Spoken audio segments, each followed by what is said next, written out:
roll call. Mayor Girani. Here. Councilman Hug. Here. Councilman Turk.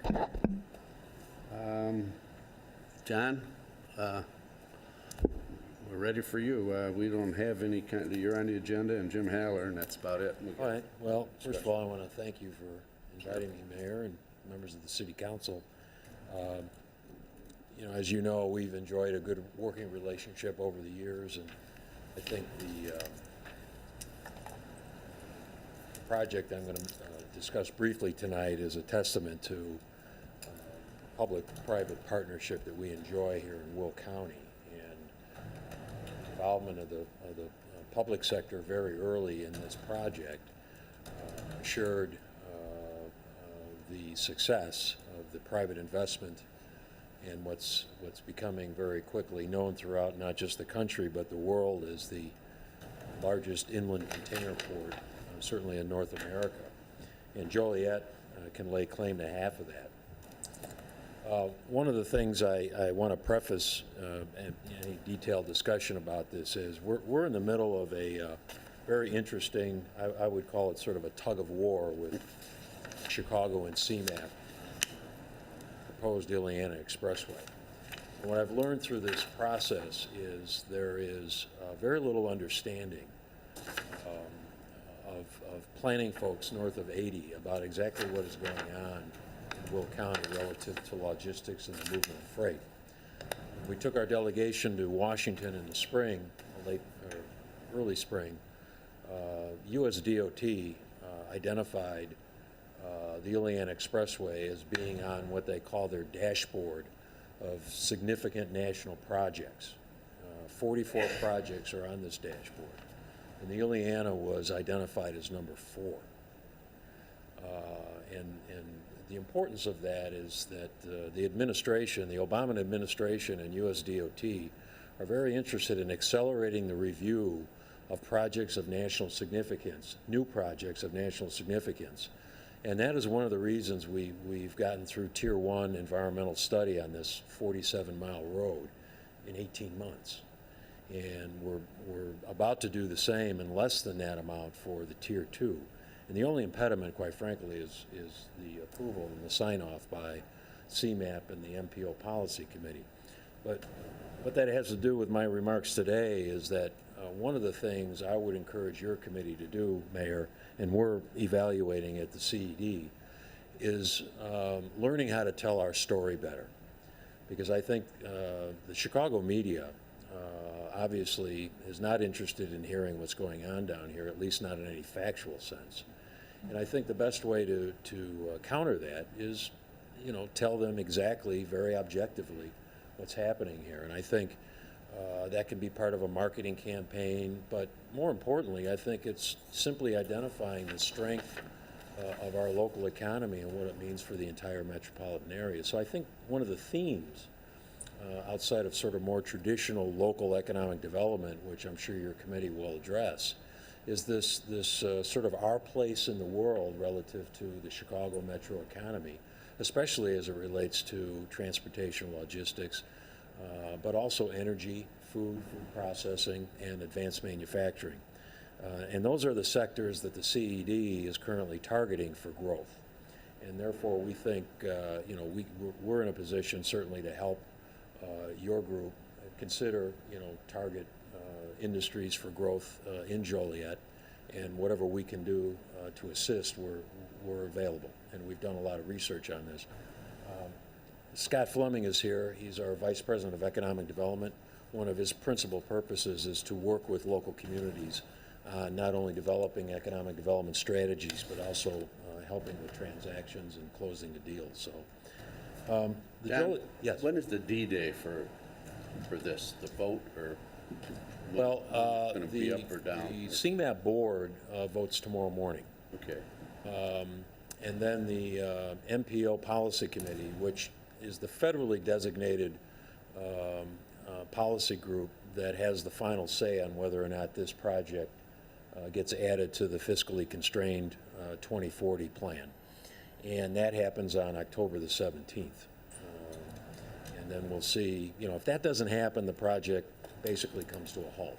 Doesn't kill it, but for all intents and purposes, IDOT and INDOT can't proceed, because without a record of decision on Tier 2, there's no reason to go forward. All right, So it's a pretty critical time right now. thank you. So the Joliet Intermodal Terminal is part of this huge inland port that we are here in Will County. And when we talk about the inland port, it's important that we're just not talking about 2 intermodal yards. We're talking about all of the industrial logistics parks along I-80, essentially all the way to 355, both sides of 80, essentially up to Route 52. And then both sides of I-55 all the way down really now to Coal City. Coal City is about to break ground on their own rail transload facility where the Union Pacific will be providing services. And then of course all the way to 53 on the east and both sides of 53. So, you know, and all of the assets in that area is what we refer to as the inland port. But this is one of the anchor tenants, the Joliet Intermodal Terminal. This brochure is prepared by Centerpoint. We certainly work with them on their marketing materials and vice versa.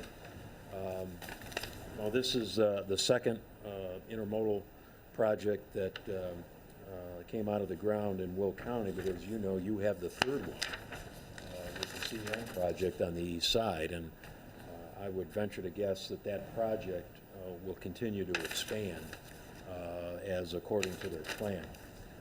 This project is 550 acres. Its current capacity in terms of container lifts, which are a measurement of how much freight is flowing through the intermodal yard, is approximately 500,000 containers a year. But that's just phase one. Over a period of time, as they begin to, develop more of a client base, the third-party logistics companies, the retailers, the Home Depots, the APLs continue to expand. The rail capacity will also expand. In fact, the projected container capacity of this yard could very well equal or surpass the Burlington Northern Yard in Elwood, somewhere north of 2 million to 2.5 million, perhaps as many as 3 million container lifts. And keep in mind the current capacity is about 500,000. So when we talk about the need for investment in local highway and road infrastructure, obviously when you start looking at numbers like 2.5, 3 million containers in and out of this one yard every year, it really underscores what we're talking about in terms of needing projects like the Ilian, like widening 55 south of 80, like completing the add lanes on I-80. Otherwise, that growth will not happen.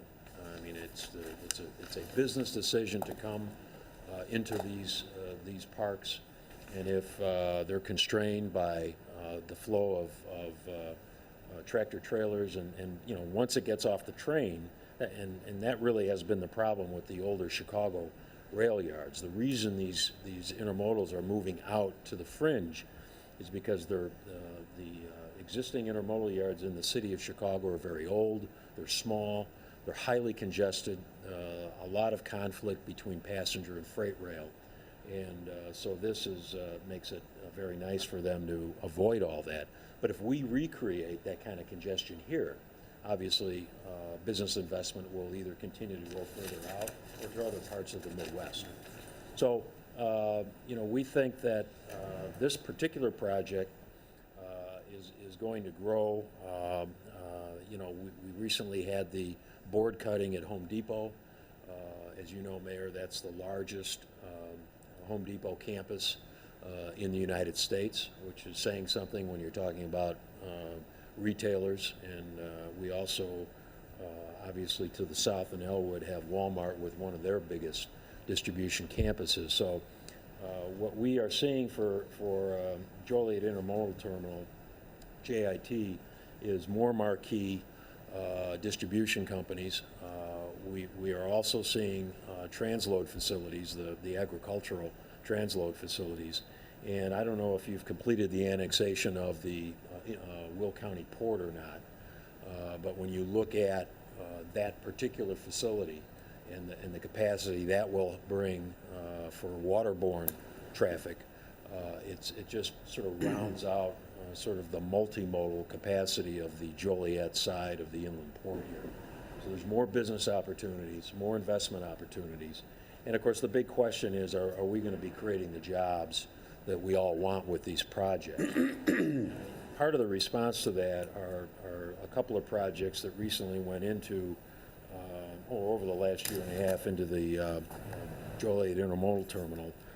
One is the APL project, where they consolidated their Midwest container maintenance facility in Joliet. A lot of good paying jobs, mechanics, technicians, people that are working on the reefer units attached to these containers, a lot of technology involved. And we're also seeing some other support activities that again are more on the mechanical side. And we think that we're about to see a couple of new projects that could bring more value-added activity, such as food, maybe starting out with packaging and eventually some processing. We think that the reason the intermodals are here and the shipping companies want to ship to here and out of here, the same thinking applies to manufacturers and assemblers that want to move product both into the country and out of the country, or certainly to other parts of the country. So we are putting on a fairly significant push to make sure that we're maximizing the square footage development in this park and making sure that we're getting in front of companies that are adding value to product before they leave. And I think that's where some higher paying jobs are going to be seen. So, I mean, that is a quick overview. I'd really like to maybe engage in some discussion or questions. A couple comments, John. Saying now they can process 500,000 containers and full build out, you're talking 2 to 3 million. We all see the amount of trucks we have now on 53 and so forth, and that's going to, triple at least. Over a period of time. Yes, yeah, right. But I think that tells the importance of the Ileana, and also, there's been some talk about the new bridge that's going to go over to relieve some of the traffic on 53. It just, tells the importance of those two projects to this intermodal. The Hobo Bridge, which is not on this map, but it is, obviously, we've been supporting that for about 8 years, some version of that. In fact, I think it first turned up in a comprehensive plan that you were involved in preparing, Mayor, when you were on the city council, making sure that we segregated residential and non-essential uses to the intermodal area from the south industrial complex, and secondly, that we look at alternative relief corridors to move these trucks in and out of here, and that is a vital one. We talk about Laraway Road, looking what we can do on Laraway Road with the school there. Eventually, we're going to need a grade separation structure there over the rail line. But again, those are two solutions to keeping high volume truck traffic off of Route 53, which I think is something that, quite frankly, we can't stop. But I think if we can keep it concentrated, going to 80 and 55 north and west, I think we're all better off in terms of impacts on local development and traffic. Question. Any questions there? Yeah, Mr. Grilling, certainly CenterPoint's done a great job in Elwood and Joliet now. They don't need any advice from anybody. They're doing fine. But the question, certainly Joliet partnered up and will continue to be good partners on that and other projects. But the question out there would be, Joliet certainly partnered up saying we're going to get money from taxes and from jobs. So the questions that are floating out there that haven't been quantified, maybe it's too early for the Joliet segment, maybe we have to borrow from the Elwood project, is how many jobs have actually been created? Right. And, has anybody done a study, if you will, of how they categorize by skill and by level of pay? Right. And then when we bring new companies in, just to have all the data in front of us, we're talking about, I forget which one you were just talking about, that was, Home Depot? no, APL? APL? Right. Let's say they brought in 100, blue collar, or I'm sorry, union trade jobs. How many were transferring in and how many were Right. newly created and hired locally? Right. And that's the kind of information I kind of was looking at. No, Larry, I think that's, in fact, we had a logistics council meeting this afternoon, and data is probably our biggest nemesis because it's very hard to get the kind of information that you're talking about.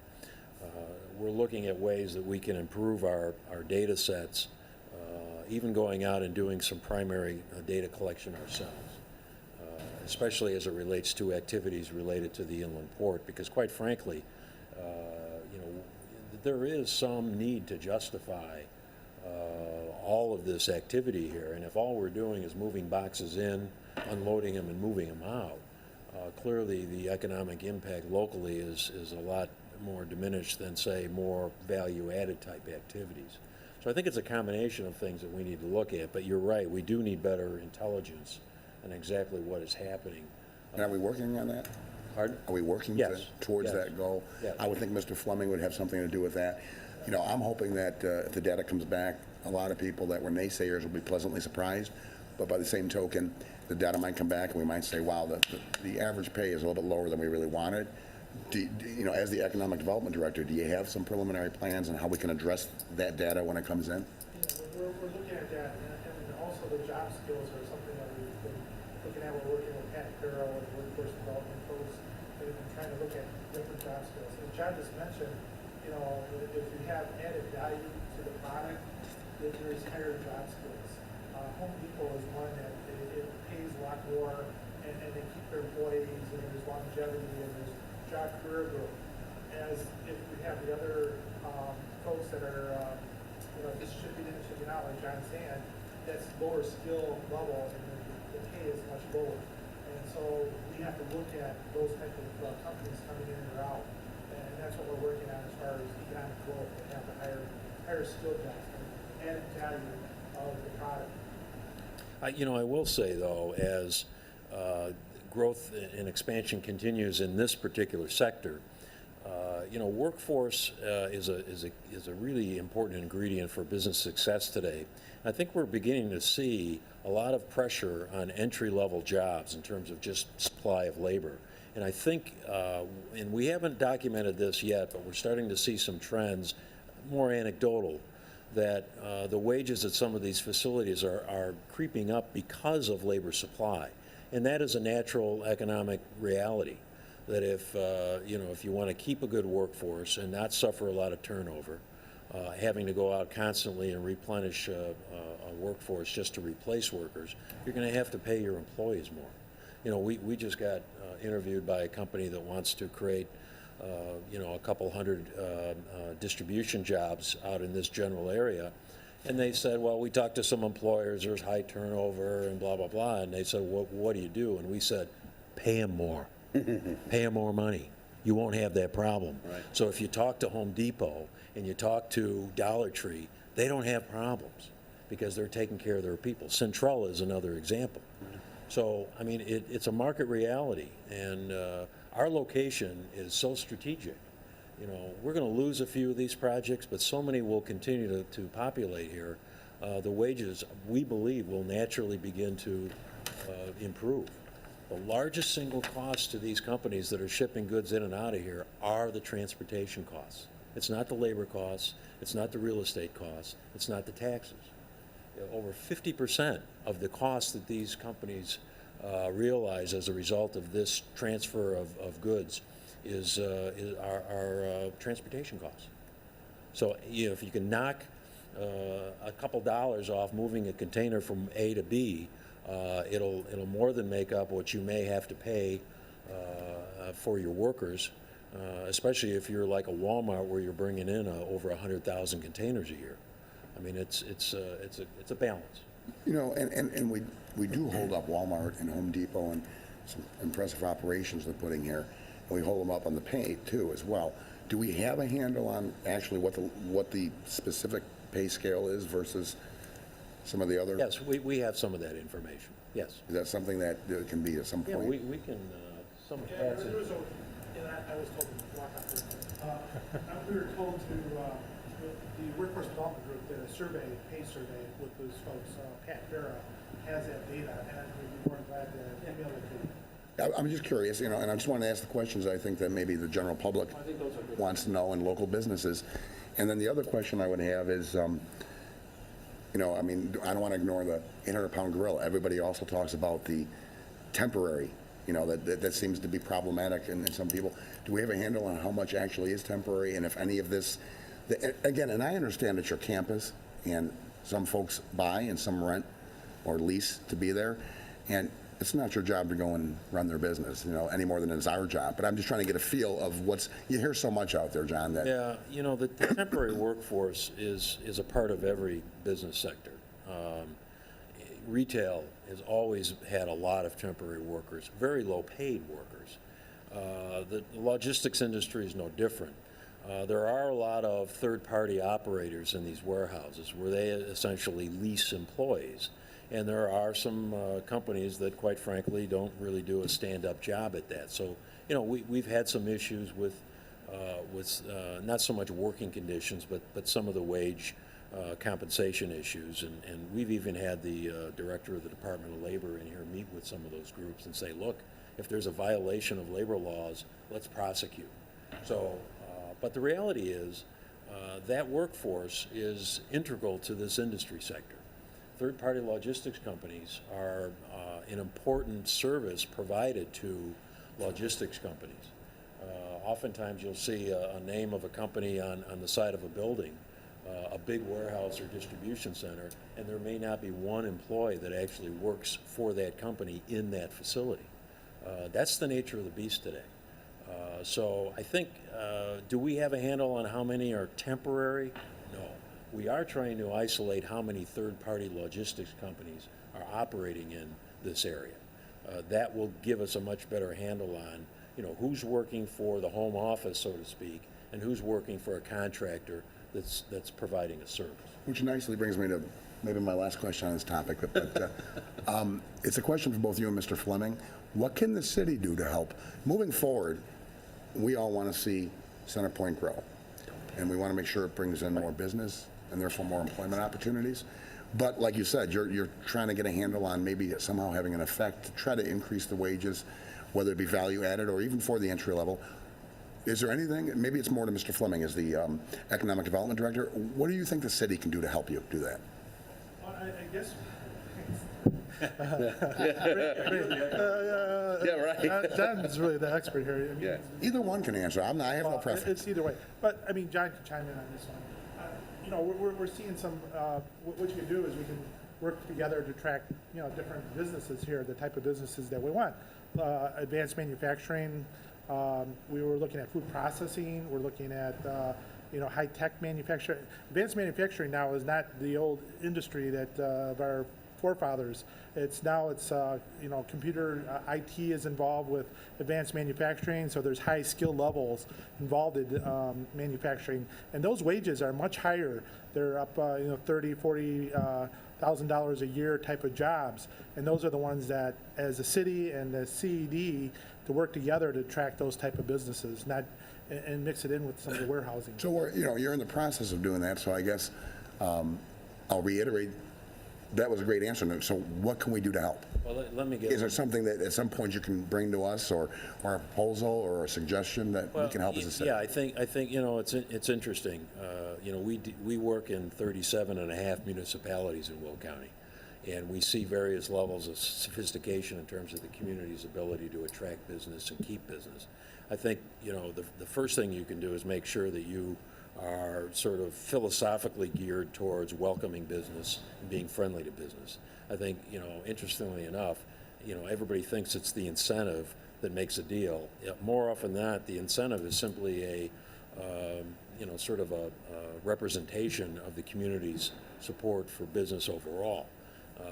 But I do think there are times when the city can get involved financially for the right project. And if you do that, and you guys already do it with retail projects, the same with logistics or manufacturing, you have to calculate what the return on investment is to the city. if it doesn't make sense to put $50,000 into a road or offset, some permit fees in exchange for jobs that are only going to be there for 2 years, it doesn't make sense to do that. So I think there are ways that you can structure your business assistance programs that aren't offensive to the community at large. It doesn't negatively impact the community, but is taken as a very positive sign from the businesses that we're trying to attract. And John, do you think that, and you deal with them on a daily basis, those that come to, the industries that come to the intermodals, and I'm sure it's varied, but there's certain common players, do you think attracting them, would they be interested in what I would refer to as performance-based incentives? Oh, sure. Yeah, they're X amount used of to it. jobs. No, they're used to it. That's pretty much the way we do it. And I How think, deeply do you think we can get involved in that, though, is my follow-up on that? I mean, if somebody brings in $8.65 jobs, that's probably not going to beg a big incentive from the economic standpoint of the city for working, for workers. We recommend communities run their incentives on a case-by-case basis. It's not one size fits all. and the rapport we have with Centerpoint now, I mean, if you look at Home Depot, the 2 buildings they have, and APL's got union people, and Home Depot pay well. So I think Centerpoint they have that in the back of their mind when they deal with these people that are coming here, that, we want decent paying jobs and benefits, so. I have to run, so. Okay, sure. Pros in the room, I mean, these are colleagues, Jim and. Sure. Thanks, John. Thank you. Sure. Jim and Kendall Thank you, John. are all pros and colleagues that we work with. Yeah. So we work in concert with them. So, I mean, you do have experts at your disposal as well, and I think we work very well together. I have one last question, if you don't mind. No, you lied to me. I did lie to you. What do you, it's no secret, some people have looked, and we'd certainly like to attract certainly the prevailing wage paying jobs, but also white collar jobs. Maybe not headquarters, that's a huge thing. Somebody move their headquarters, but regional offices, things of that nature, and we haven't. Is there something the city can do to help that side? And I've been doing that. Came from Texas, where we were working with Governor Perry, and it's all about incentives and what you're putting on the table. And there's a lot of ways of being creative. It would help out, both our economic developers if you had a very good, incentive package. Decide on the type of industry sector you want to attract. Maybe it is a smaller corporate headquarters if we can attract them here, but put out some incentives on the table. They're looking for free land. They're looking for, some type of incentives that pay for employee. I've seen it where the counties would pay $2,000 per employee as long as they stayed in the county or they lived in the county and maintained economic impact to the community. When you say paid, what do you mean? I mean, you give the employer $2,000 per employee. A credit against taxes? Yeah, against property? taxes, against wages, in helping them out. Paying for training is another factor that we're involved with all the time that helps out the company. Offsetting their startup costs are a big factor with companies coming in. And coming up with an attractive package to attract a certain type of sector that you want here will make a difference. If we go out and if we work with the county and the city to attract the right company here and to lay out a package and present it to site consultants who shop these particular projects, I think we can get a winner in the area. And if I'm hearing you right, so what would really help you in your toolbox is if as a city we came up with at least a general overview, something codified about what we're willing to do for businesses to attract them, about the incentives. Right. Maybe not, because like John said, it's got to be a case-by-case basis, Right. but something that's codified, something that you can hand to a company when you're talking to them. Am I reading that right? And Jim and Kendall, I don't know if you want to chime in on that. Does that, that's your struggle as well as far as? That is the struggle. The problem that we have is that if you put something down on paper, every single prospect that comes through your door will expect it. And it makes it real hard to decide which project is important to the community and which one isn't. And some of these companies do play kind of rough where they'll say, we'll take our business and go elsewhere. So it's the way we've done it in the past is we don't have money to put up front toward a company. but we have ways to incent them through, usually it's a rebate on the property taxes. Usually it's a diminished building permit fee or elimination of a building permit fee, or a impact fee. We'll waive the impact fee. But again, we hold that back because we look at the types of jobs, the number of employees they're going to have. The location is, a brownfield site, a tougher to develop site. Is this company going to come here anyway? Is this the perfect location for them? Because we've had a lot of big companies that we've done no incentives for, and we've had other companies that we had to do an incentive. And so it makes it real tough when you publish something, because the expectation is you give it to everybody. But I would say, Jim, do you think it's possible that every time that we have a successful deal, like with the cold storage recently, right? These very companies you're talking about who are aggressive and very, very professional and sophisticated, Yes. it's published already. They're going to look back over the last 10 years and see what we gave away anyways. And if a company came to us and said, we looked at what you did, can we do the same thing? That's when we roll up our sleeves and see if we can do it or not. But like I say, we don't promise it to all comers, you're going to get this, because like I say, there might be some industry or some business use that will expect it that maybe we don't want to give it to, or maybe we don't even want that industry in our community. Jim, I think a good example is when we negotiated with Centerpoint to bring them here.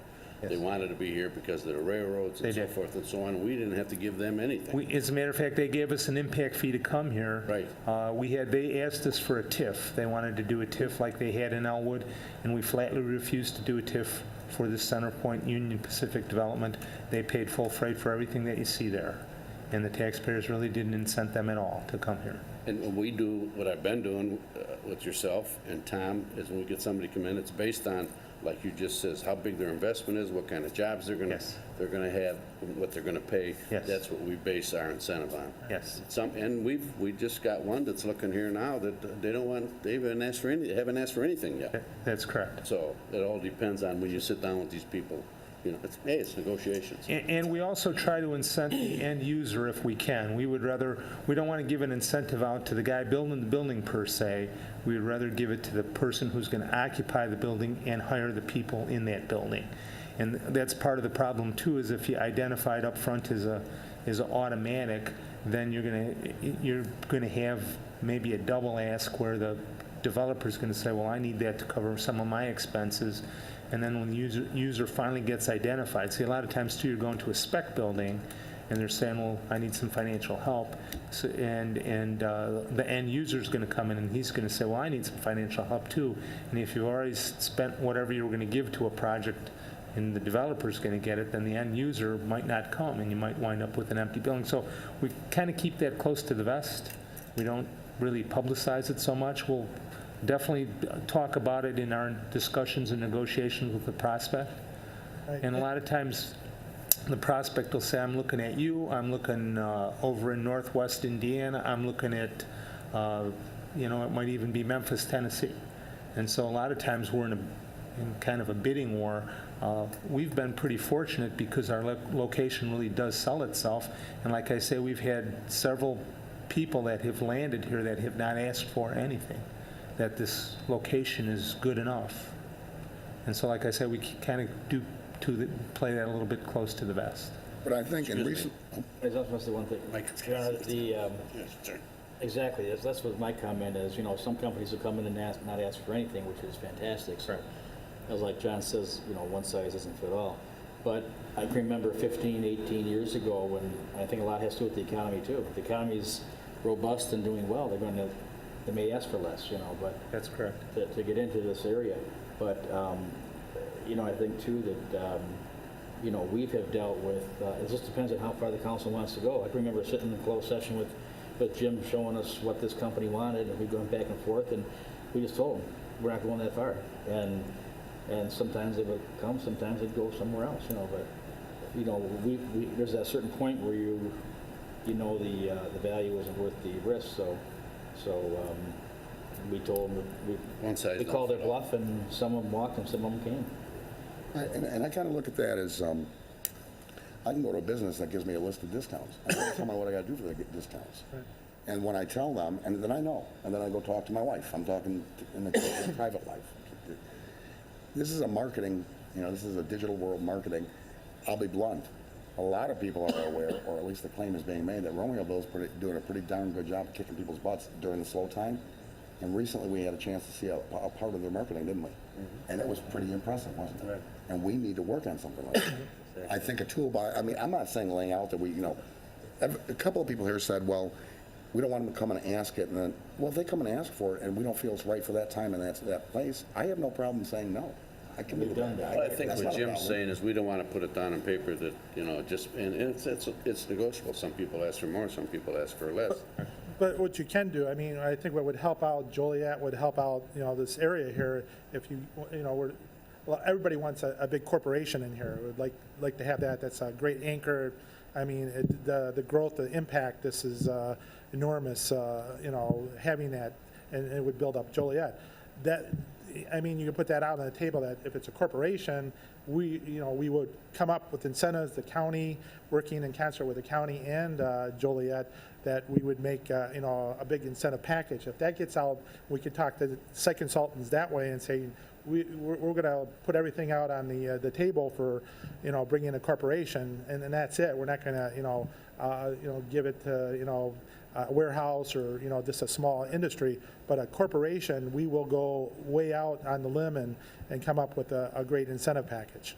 And that way you can, help land one of these big corporations, but you have to get the word out to these site consultants that shop these particular, corporations that are coded, project XYZ or whatever it is, but they do that. I know a consultant that was shopping, Nike out in to Texas and elsewhere, and they're looking for incentive packages. And when they find out it's a major corporation, they put everything on the table. Yeah, and I think you're exactly right. And I think the key too is we need to be more aggressive in telling, not financially what Joliet has to offer, but just being in Joliet, what the advantages are with roadways, with waterways, with rails. And I think that I've talked to developers that come in here, and word gets out after they've been here that they've told me that Joliet is a very developer-friendly town, city. That and that's because of our staff. The staff works with them. They have a lot less red tape. They go the extra mile to get the things done. But I think we have to be more aggressive in marketing what's here. And that's all part of the whole problem. And work with your partners, the county, and come up Exactly. with a School really good districts, package. everybody. Right. And I think part of that is have the demographics. So when somebody comes here, you can show them, how much traffic there is, how many people they're drawn from in the area, so forth and so on. I think, and we don't have that. But I think that's part of it, and I think that's going to be at our next. Yeah, well, I think we do have some of Economic that Development information. I Yes. think they do provide that. Yes. But there's stats out there right now that the Secretary of Transportation, Schneider, mentioned at a summit, was it a couple of weeks ago. She mentioned that in the year 2030, the population of Will County was going to grow 400,000. And I'm sure a lot of that's going to be in Joliet as well. So, we're going to be 1.1 million from 700,000 in a short period of time. So there's going to be some growth going along here. And, that would weigh well with a corporation or any other big industry and see no stats. I understand that, but I was talking more, I know there's a company out there that comes in, Buxton comes in. Oh, yeah, Okay. retail. Yeah, and they can come in, if you want to put a shoe store here, they can tell you pretty much if that shoe store is going to work or if it's not going to work. And they are on our agenda for the next meeting to listen to their presentation. But that is important. I understand Yeah. Ann Snyder's talking about so forth, but I think this pinpoints it a little bit more. What the corporations are going to be looking for is quality of jobs. And do you have the workers? Do you have the talent pool that will fulfill their job skill levels that they want? And I would think, actually, with that said, being so close to the Chicago metropolitan area and the collar counties, that shouldn't be a hang-up. And the reason I say that, we've had a few businesses move in, and not necessarily in the Center Point campus, that have moved in, and they've brought their existing employees who live 40 miles away. Right. So people aren't afraid to travel. So I'm not as impressed personally when somebody, it becomes a spin. If somebody says, look, we're going to build a business, a plant, an office, and we're going to have 1,000 jobs there. Well, wait a minute, 1,000 jobs, how many new? Well, we're bringing 998 in from the old place. They're going to travel from Kane County, DuPage County. Well, that's not done a lot for jobs here then. No. That's what I mean about incentive, and that's going, I think, maybe those are questions that are asked, right. This is not absolutely. about Centerpoint. Right. This is about our philosophy. Right. So with that said, I'm going to thank you Those for the answers, questions, and I'll look forward to the emails you had suggested you would Okay. send Okay. me on the information we talked earlier. Yeah, you wanted, what in particular, what? Whatever data we have on the types of jobs. Jobs, okay. Right. There's a job survey Pay that's out and, there. you know. I don't know if you, Joliet did one themselves. I know that Will County did a job survey, and I'll send you that. I guess I'm calling for the check. In other words, like John kind of said, we've got a wonderful thing going there, and this is throughout the city, but going with the Centerpoint property, Yep. we're far enough into it now to say, how much return have we gotten on it? Right. Where's the return really at? And John was I think John was very blunt about that and said, I'm not all too certain we've met some of the goals, we have to find out. But And if we haven't met them, that's great. If we admit that and we know that, now we're going to find a way to meet them. Right. You know, we've already put the foundation in. Moving forward, we can help you, Yes. or you can help us, or whatever. But I don't think we can judge on the return yet because of the way the economy went. I know APL, I think they've got 60 jobs. This new Home Depot's got 300. The old Home Depot's got 100. They're all good paying jobs. And right now it's kind of hard to judge the effect Centerpoint has had because of the economy, and it's not growing as fast as they anticipated, but it is growing. So maybe down the road we can get a better picture. And they bought a barge facility, and Sure, that's sure, growing. right. And you're going to see a lot of movement in that area. Right. Thank you. Thank you. Thanks, Mr. Fleming. Sure. Mr. Chairman, Sure. if you would, I'm going to ask Kendall Jackson, Dave Mackley to come up, and on their way up, we're going to talk about some of the projects that we're working on now. But just to give a brief introduction to those in the room and those watching on TV, in the room today, we've got all of the people that you see here that are involved in economic development. And the prospects can come from many different directions, and the door that they knock on first is not always the same, because a lot of times there'll be a prospect that's interested in doing something in our city that will first call upon the mayor's office or call upon Jim Murphy in the back. Will call upon me first, will come to Kendall first, or go through Dave's organization to check on building permits, or go directly to the CED, and then the CED is the one that brings them over. So although we're all active... Or somebody we call, and a good example of that is Tony Fire Foods. Yes. You know, we went after them. So Yes. it's Yep. you don't know where it's going to come from. And it's not any one individual that's doing all this work. It's shouldered by many. And like I say, usually what we do is we're constantly working with one another to find out where the need's at and what we can do to sort of push it over the top to get it here. You know, I always can tell you that what we're involved in is jobs, jobs, and more jobs, and it's been that way since I've been at the city for the past 33 years, and even when I was at the county before that. That's all anybody ever talks about here is what can we do to grow the economy, to keep our folks in employment, and quite honestly, to keep those folks that are born and raised here, give them the opportunity to stay here. That's always been on the forefront of everything that we do. And with that, then, I'll turn it over to Kendall. I guess you're running our slideshow for us, and the three of us will chime in on the projects that we've got going. This graphic that you see here is one of the graphics that I asked Kendall and his staff to put together, and I think what this depicts is this is kind of the key to all the future slides that we're going to see. And the interesting thing about this slide is we wanted to show you that there's not any one area in the city of Joliet that's outperforming or has more prosperity than other areas of the city. That we've got a lot of wide and diverse projects that are citywide, and some of them very unique, some of them are employment heavy, some of them maybe not so much.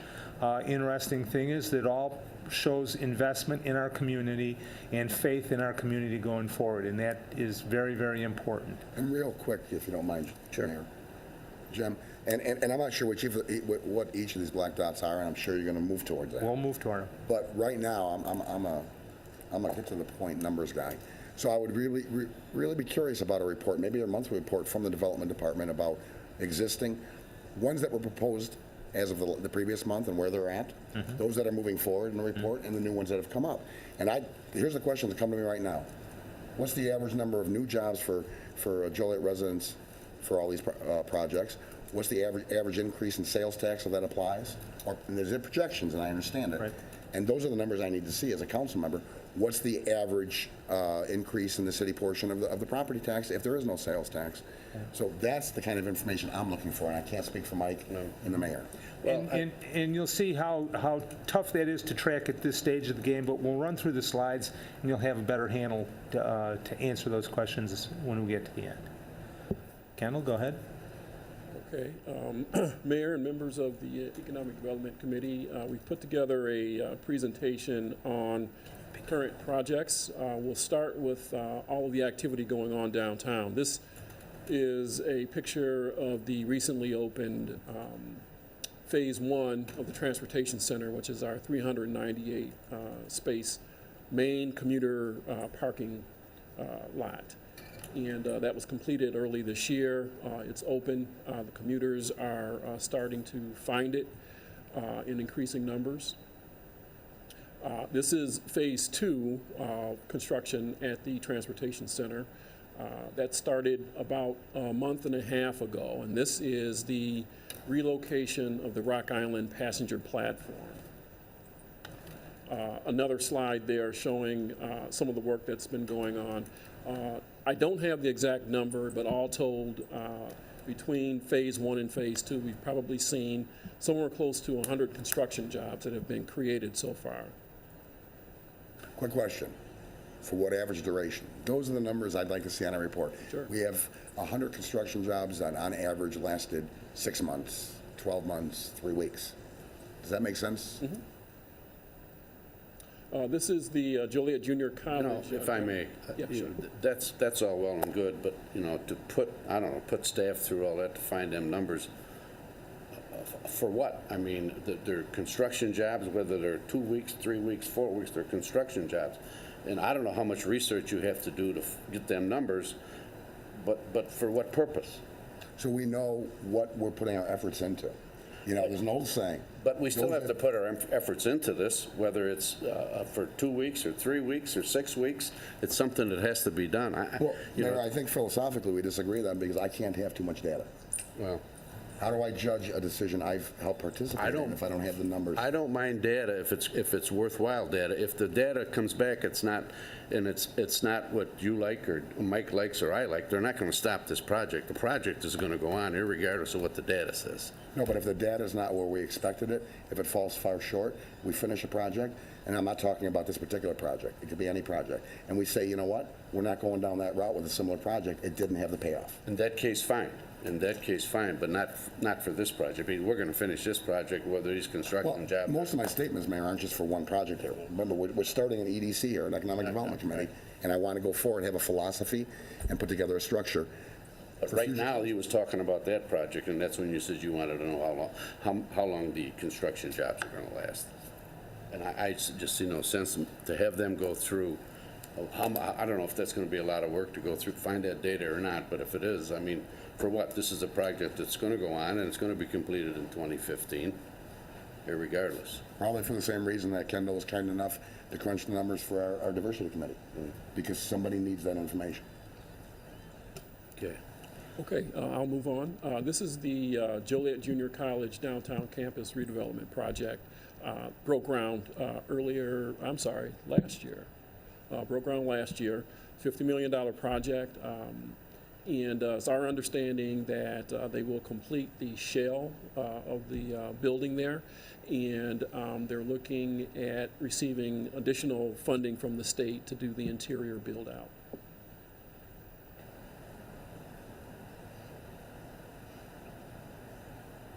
Millennium Square is a project that has been in the ground for quite a while now. I think Jim's got some information on the latest development there. Yeah, we've got, this is a sort of a failed project in that there were multiple phases to it, and we've got some ownership problems with the property. Part of it's been sold off, part of it's was in bankruptcy and has come out, but we do have interest in it. We've got 2 different developers looking at it right now, and they're talking about more retail out there and possibility of restaurants. This is one of the higher profile developments that, very close to the mall on US Route 30 right off of I-55. So I think you're going to see some interesting stuff in the future. part of the problem that we're going to have, Mr. Chairman, is a lot of this stuff that it's sometimes premature to announce who it would be and who's going to be doing it and when. Sometimes they swear us to secrecy, so would like to tell you everything we can. Sometimes you might get a report back that said it's not available at this time, or words to that effect. And this is one of those projects where we see a lot of traction on it. We think that this thing's going to start to move a little bit in the next several months, and that will be to our benefit. A lot of time, they want to make the announcement, too. They do. Go ahead, Kendall. Cub Foods, I think we recently had this property declared a public nuisance. I think there's been some additional movement at this site as well. That's right. We've got some commercial developers that are looking at this to do a retail project. The one in particular that I've been working with has talked about the possibility of another grocery store at this location. And again, he won't divulge who's had any interest in it. I asked him, is his prospects talking about demising this building up for smaller users? And the answer to it was no. And but I think you're going to see some activity on this. And it really wasn't a result of us declaring it a public nuisance. I think on a lot of these projects, its time has now come where they've sat long enough and they've either come out of bankruptcy, the economy's gotten better, the retail sales are starting to increase. There's reasons why this happens. A lot of times there's a lot of reasons why it happens, but I think you're going to see some activity on this in the next several weeks. Go ahead, Kendall. Yes, this is the Holiday Inn Candlewick Hotel Meeting Center proposal. I believe all told, there's somewhere close to 500 rooms here at this site, significant meeting conference center space, and we think will be a good design for this site here that includes the detention pond as an amenity. We've worked with the architect for the developer here on the appearance of the hotels, and we're looking forward to this project getting started. And Mr. Chairman, if we could back up a little bit, one of the things that I talked about, we're not at liberty to talk too much in great detail about, there's a project that started and they're doing excavation of the earth only right next to this site, a little bit farther to the west and south. And that project has broken ground for excavation only. I think they're trying to get in ahead of the weather, and that's going to be a 200,000 plus distribution warehouse. Again, we've been sworn to secrecy. Dave, have they come in for building permits yet? No, not yet. Okay.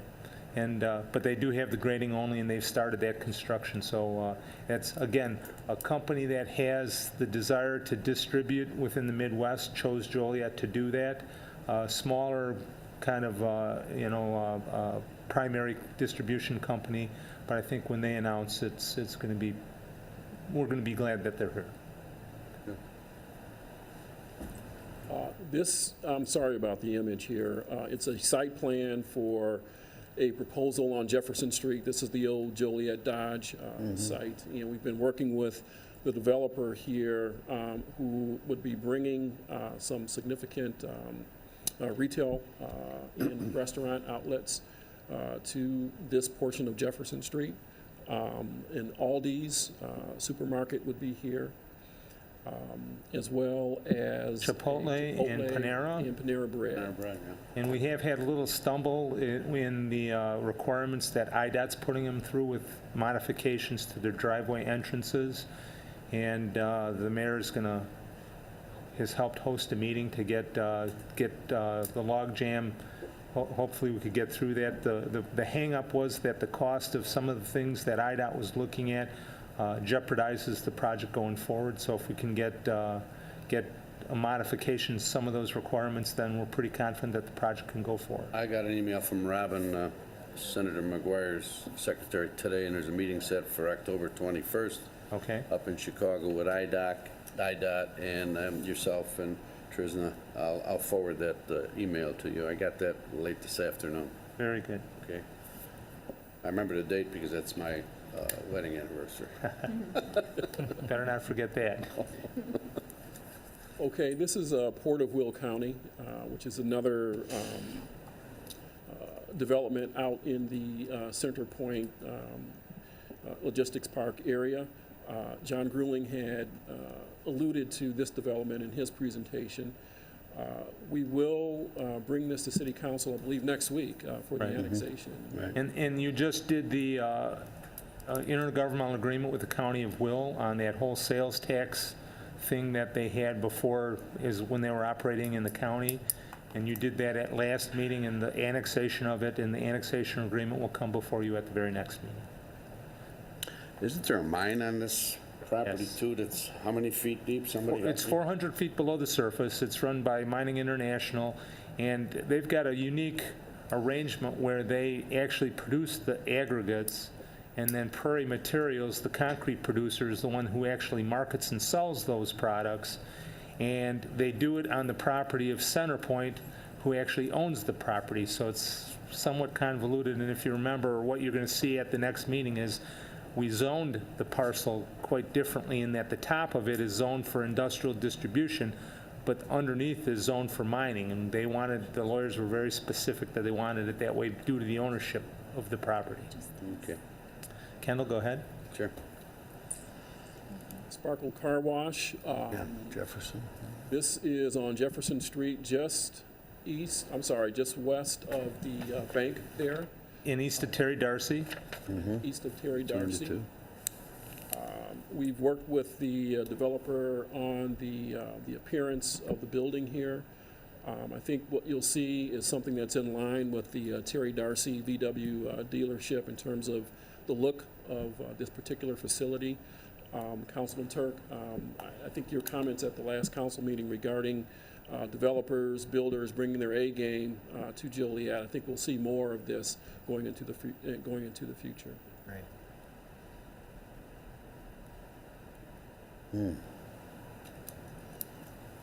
Jim, you want to take this one? Dave, you want to do Supreme Lobster, or? Yeah, we got, that's Supreme Lobster under construction. Things are going along well down there. It's a great project. We were very thankful to have them come into the city, and things have been moving along really well. And I think there was a lot of effort by everybody involved to secure their business in Joliet. So we were very happy that they're here. Talking to Dominic Somalia, this is 200 and some thousand square feet. Correct. And he says he foresees probably in about 2 years building another one like this just a little bit to the north. So, yeah. It's great. Yeah. This particular job, this is Integri's. It's Nicor. They're adding on to their facility down by the old near the old Beatty lumber site. We got a new church that's going out on Mills Road. That's well under construction. They're nearing a phase where they're going to start drywalling right now. So we're Where's this at, Dave? if you go out past the track, they're Okay. actually east on Mills. Okay. Is it past Job Corps? Yeah. Yes. Yeah. Yes. Okay. All right. Yeah, it's east of Briggs Street. Okay. All right. Prairie Concrete. We're excited to get them down on. This is down on Grant Street, right behind the old Lennon wallpaper site. Okay, sure.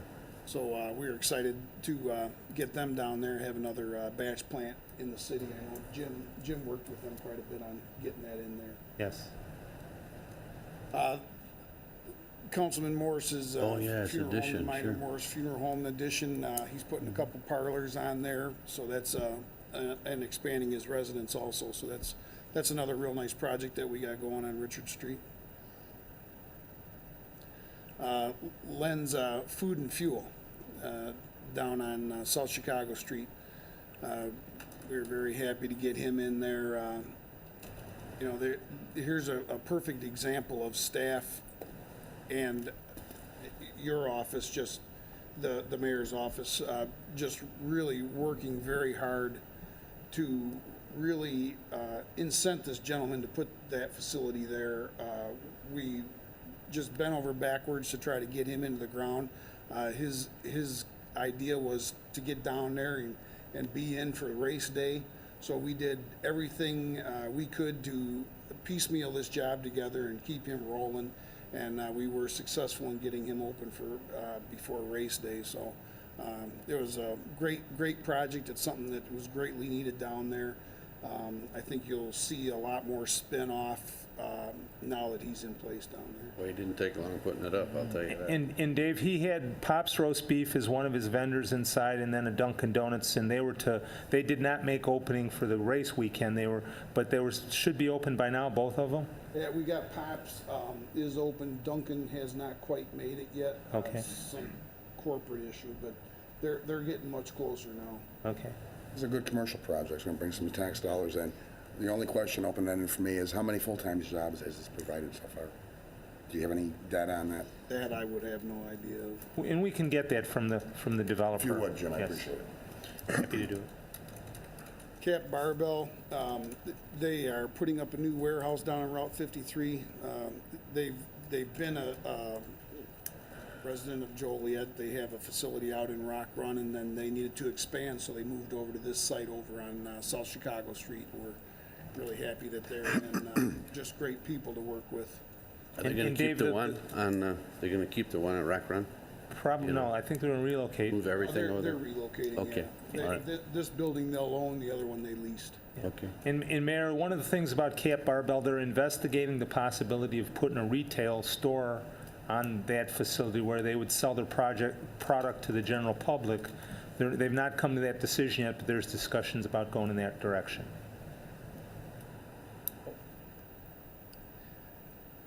This is one of the slides. I don't know if you want to discuss. This is the existing building that was up down there, the Center Point purchased. We had Walmart in there for Christmas. Okay. supply at the time. Yeah. I know you want to point it out because it's available. Yeah, one of the things that we're talking about, and I know that the CenterPoint folks and many of the other people in the development community tell us, is that there's not a lot of available space anywhere in the Joliet region for a prospect that needs to get in real quick.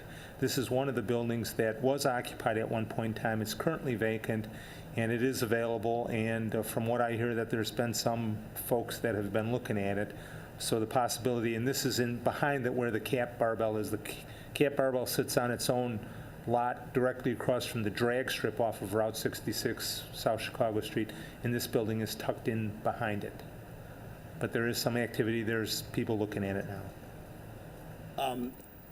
This is this building, CenterPoint Intermodal. It's a spec warehouse that went up. That's the one in front of the Autobahn? Yeah, it's in front of the Autobahn there. I always refer to the Autobahn warehouse because it just clicks for me better. But that's a great facility that they're putting up there. It's been designed so that, for two tenants, so it can be separated down the middle, or it could be occupied by one user. But that's another spec building that's going up. That's really a really nice facility. I threw in some of these, the Autobahn continues to go forward. We've got, this is one of the particular team unit buildings down there that they put up. And then I think we got another shot of another team unit building that's going up here. You know, that's the Autobahn Country Club has just been a great, it's a wonderful playground for us guys that love cars. And a lot of construction down there. Right now, I've got a gentleman in for a permit for ALS building for an ambulance building for the track.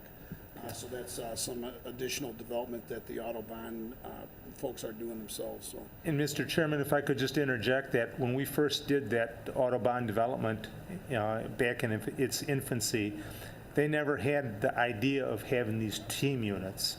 They came across it after they had opened their doors, and they didn't think it would have much traction, and they found out that many of their members wanted to do these types of buildings. So technically, they're on leased land, privately owned buildings on leased land.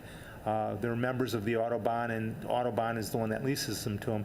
I think what I find most impressive is when you look at the very first team unit building that was built and you start to look at these later ones, you can tell that they get to be quite grandiose, both in size and in finish. And we're very proud and happy to have them here. Dave, do you know if that one is that on the new property that they bought on the west end, or is that right in the inner? Yeah, if you this particular building right here is that is the new end. Okay. So this will be our first building down there that actually has city sewer and water. Okay. So that's really exciting too. Okay, good. Yeah, the ALS building will also be getting sewer and water. And then will that be on the new parcel that they brought, or would that be in the inner? The ALS is gonna be right, you know where the go-kart track is? Sure. It's gonna be located between their concessions building and the go-kart Okay. track. All right.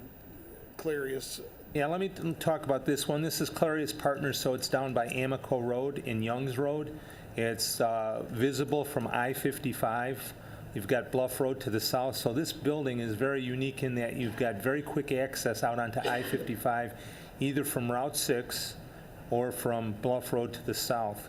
And the interesting thing about it is it's built as a spec building, so it's 1 million square foot, and at one point in time, this was the heir apparent to land a lease with Trader Joe's. Trader Joe's ended up going to Manuka, so this building sits idle for now. But in talking to the folks that are marketing this building, they say that they've taken a steady stream of prospects through here over the past several weeks, and so they're pretty optimistic that they might get some activity on this one as well. And Mayor? Sure. Jim, and what caused us to lose Trader Joe's to Manuka? If we were so close as to actually earmark a spec building, it looks like we were in the running. What happened that they said no to Joliet, went to Manuka? I find it somewhat paradoxical, because what they told us internally was that they were all set to go, that they were going to take the lease in this building, and the CEO flew out here and took a look at the what used to be the BP chemical plant next to them. Now it's Flint Hills, and got nervous that they would have food stocks in this building within close proximity to an active chemical plant.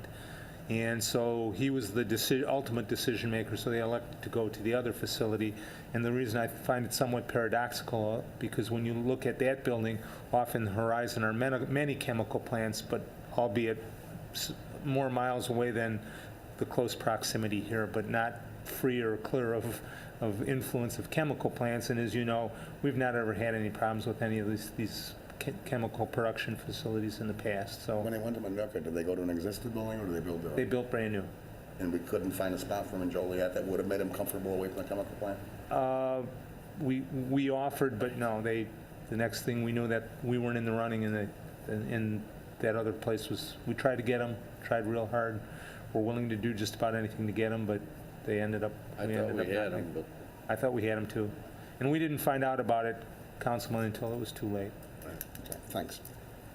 I had them throw in Black Horse here. There was half of a building out at Rock Run that has been vacant for some time, and this Black Horse Carriers, they've moved into to that particular building, so that's nice to see them getting occupied out there. Some of the residential, we threw some residential slides in here. We're seeing a resurgence in residential development. Rainer Park Homes, they took over that old school site up off of Route 30. He's done a wonderful job redeveloping that area. The homes up there that he's putting up are really, really nice looking homes. If you want to go to the next one here. That's a typical example of what he's putting up. So he's got his elevations, they're all really nice. He tries to, even though it's a track house, he tries to customize each one so they are very unique, and he's got a lot of unique products that he mixes up with the stone and different things. So putting up a nice looking home. Leach is still working out on the South 40.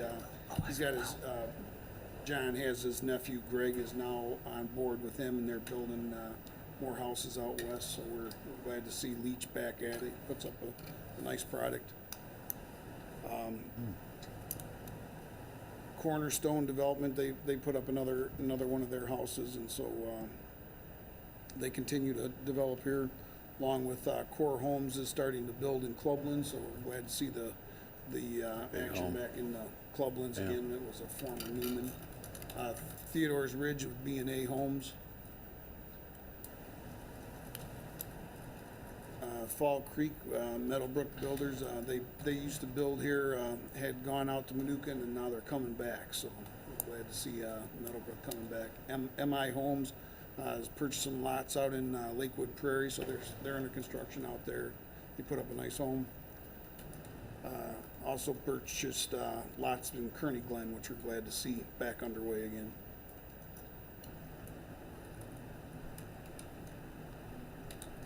Wooded Creek, Ed Zerke is actually, Dave Zerke, his son's putting up a new home for Ed out there, so we're getting some action back in Wooded Creek, which is a little higher end in homes over there. And then this is just a picture of one of the City of Joliet houses that we constructed at 300 Union. This is the old Greg Motor site, recently approved for used car sales. Your Choice Autos has just moved into the building there. They did some paint to the exterior and stabilized the interior. I think it was in pretty good shape, but they had to bring in new computers, some new electrical indoors. So it's reactivated a vacant parcel on that portion of Jefferson Street. And are they going to do some permanent signage up there? Yes, Okay. yeah.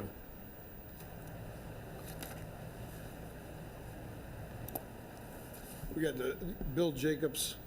Chevrolet's done a lot of remodeling here in the past. I don't know if you saw, we got the solar panels up there for the new electric cars that they have. So they got a charging station up there that's all solar powered. Along with they've remodeled the actual Cadillac showroom portion of that building and the service center. And then Chevrolet itself is also updating. I believe many of you were there for the Chamber of Commerce party. Jim, Dave mentioned electric cars. Do we have any plans of putting in these any charging stations or anything for these electric cars? I get notices about them quite a bit. Is there anything? Yeah. Aside from the fact, now, what's kind of neat about the Chevrolet deal, not to give them a plug, but Yeah. that you can actually go in there. They don't care what kind of electric car you have. If you wanna pull in and leave your car sit and charge under their solar deck, they're welcome you in there. Their hope is that if you want to go shop or have dinner or something, you'll pull in there, no matter if it's Chevrolet product or what. You can plug in, you get charged up for free off the sun, and then their hope is that you'll walk around, look at some Chevrolet products and buy one. So we've got that there. I have another charging station at Hobby Lobby. Hobby Lobby. Oh, is that right? I'm trying to remember Okay. the name of it. Yep. I was All gonna right. ask I you, didn't know that. Yep. And then we also have one at Walgreens on Larkin Avenue. They put a charging station in Okay. down there. So they're coming little by little. We see an increase in popularity, but it's certainly not overwhelming. I'm surprised more of the motels haven't jumped on it. And Kendall, we were going to do charging stations in the parking deck over at Union Station. When that gets off the ground, that will have charging stations as well. Yeah, we have the infrastructure in place in the new surface lot as well for, I think, 2 or 3 charging stations. Okay, very good. This is just a photograph of Darcy.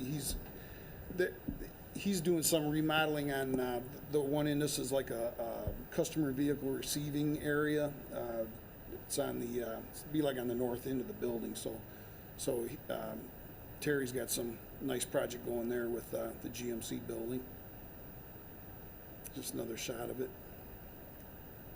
I don't know if you've noticed, but up along the mall there, we've got Comfort Inn's doing a remodel, and we're starting to see where these hotels, thankfully, are starting to update their interiors and their exteriors, so they're staying on top of keeping the stuff remodeled. So it's nice to see that reinvestment in those buildings. Well, I think once you start getting new ones in, then they have to do that to keep up if if they want people to stay. And that's great, aside from the norm, how it used to be, they just let them go. And then this is a real exciting project. Bill Jacobs is going to do the Kia dealership on the old, it was originally a Fred Emick Ford and then Ron Terrapelli Ford, and then that building, fell into disrepair and was demolished, and so we're going to end up with a new car dealership over there, so we're real excited about that. Great. I think that's the end of the slideshow. Yeah, just in closing, one of the things I'd like to point out is that, that all of us are extremely busy with a lot of different prospects coming in. A lot of times we talk to people that never come to fruition, but again, it keeps all of us busy. We usually work, all of us collectively, every facet of the development, sometimes from the smallest detail to, bringing you incentive packages if it's warranted. And so it's kind of a rewarding position to have when you get to have hands-on and, help massage some of this stuff through the process and actually get it in the ground. We all love to go to ribbon cuttings. And I don't know what data I can ever provide to you, but, if you need any information on square footage available or evaluations, I've got all that information downstairs. I'd be happy to provide to you. And we might take you up on that. I think what I would probably be interested to see, Jim, if you could bring a report of the perspectives. Of course, naming those that are comfortable with it and putting company X, Y, and Z for those that aren't. Okay. But at least giving us a concept of, company X wants to build a 30,000 square foot retail development. Sure. I think it's something that everybody in the loop, I think maybe the council's been out of that loop for a while, except for the final product. And, you've got the mayor and you've got Mike and you've got other members of the council that have connections within the corporate world that could be an asset to you and your staff. Okay. And the other thing I have is specific to my district real quick, because, I'm happy to see what's going on with the old Cub Foods. We finally did essentially declare it a nuisance. I've waited 2 years. I don't want to wait any longer, so I need your help. Out there on 55, coming off of 55 into Joliet, our gateway. The old truck stop? That's got to be cleared. Okay. That looks horrible. Okay. And this guy has promised, from what I understand, this goes back to my first month in, working with Mike Kanowski as the NLPT guy. This guy promised to try to stay. It's not stabilized. Yeah. It's an eyesore, and you know what? That's one of the two biggest gateways to our community. Right. I-80, 55. Yeah. So if you guys can look into that Yeah, and Dave's do got- what's necessary to force him to. And Dave works with the prospect out there that's in charge of keeping that thing maintained. It's my understanding that it's not fit for it will never be fit without complete demolition or complete remodeling. Right. So it's time to take it down so people don't come in. Hey, maybe we've had a few companies drive by and go, well, maybe we should stop and Joliet. No. That's a gateway. It's 55. I mean, that's a huge asset Yes. to the entire city. Is the think portion, orig- is go the ahead, portion of sorry. that Plainfield, Jim? Yes. The majority of that development was going to be in the city of Plainfield. We've got 25 acres right at that immediate corner. We've got the closest to the intersection and the most accessible piece, but the majority of that, because I think all told that was like 160-acre development, was going to have mixed-use residential to the north, and it was going to be the boulevard, so it was going to be commercial towards Route 30. And but we had the most strategic of the two town pieces, I guess. And the one that's got the abandoned building. Yes, yes. So we'll work real hard on getting that at least leveled and, off of everybody's vision, out of everybody's That would be vision. fantastic. Wasn't originally that was supposed to be used for construction Construction office. headquarters? Yes. When they did, but then the economy went so, but I think we've given them long enough time, I agree, Yes. maybe we need to level it, so. Okay, anything else? Next meeting, November 5th, Oh, I had anything else from them or us? from us. I just wanted to bring this out, get this out there because you and I talked before. Right. I only had two general things. First, I'll say thanks, guys. This is great background information moving forward, and it's not, from my perspective, I think the intention of this committee or the council to look over your shoulder. It's to assist you or give you tools where you need them. And I think we have some work to do to help you guys go even further in what you're doing. So thanks for the presentation from me. Welcome. I only had two items, Mayor. I really wanted us, probably at the second meeting, but I wanted to get it out there so yourself, myself, Mike, can think on our own, get input from other council members, members of the community. Overview, formalization of the structure and mission of the EDC, and identifying current formalized economic development programs and strategies if they exist. Formalized would mean something that can be put, well, we're greener now, so we do it on the computer, but something that can be scanned in, something that can be set here, like an agenda. And then I did send you that proposal, or proposed, and I did not expect you to read it today when I sent it. Right. No, I wanted to have it in your hands. But if we could look at those items and discuss them in the next meeting, that'd be fantastic. Sure, no problem, no problem. Mike? No. Is there, November 5th, the next meeting here? Nothing else, entertain a motion to adjourn? So moved. Second? All in favor? Aye. Thank you. Thank you. Here's the rest of it. Oh, okay, all right, oh, JC and Providence, I guess. oh, is that right? I guess